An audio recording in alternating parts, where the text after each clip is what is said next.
तिरुपति પોલીસે આંતરરાજ્ય ચોર ગેંગ પકડી પાડ્યું। રૂપિયા 20.4 લાખની માલમત્તા જપ્ત। તિરુપતિ પોલીસે આંતરરાજ્ય ચોર ગેંગ પકડી પાડ્યા। રૂપિયા 20.4 લાખની માલમત્તા જપ્ત। તિરુપતિ જિલ્લામાં પોલીસે એક આંતરરાજ્ય ઘર સફાઈ ચોર ગેંગને ઝડપી પાડ્યું છે। પોલીસ અધિકારી હર્ષવર્ધન રાજુએ જણાવ્યું કે આ ગેંગ લોક ખોલી ઘરમાં ઘૂસી અને દિવસના સમય ચોરી કરતા હતા। મુખ્ય આરોપી કોવિલ મણી તમિલનાડુના નામક્કલ જિલ્લામાંનો છે। તેના સાથે સુરેશ કુમાર અને મણિકંઠા નામના અન્ય 3 આરોપીઓની પણ ધરપકડ કરવામાં આવી છે।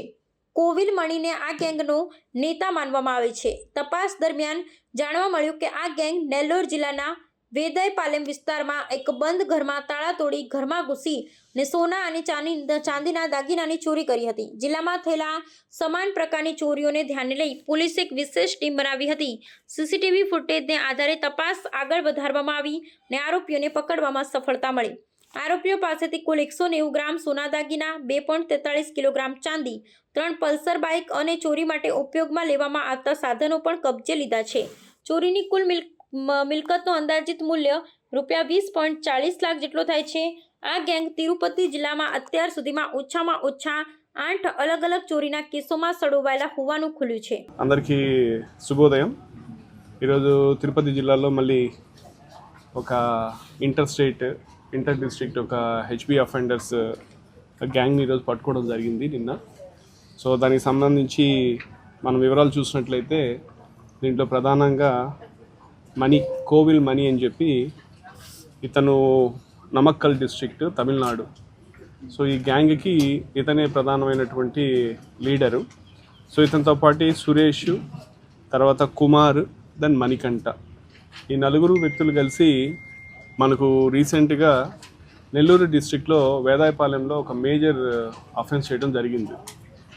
సో అఫెన్స్ చేసిన తర్వాత మన దగ్గర కూడా కొన్ని అఫెన్సెస్లో వీళ్ళు పార్టిసిపేట్ చేశారన్న మనకు ఒక అనుమానం।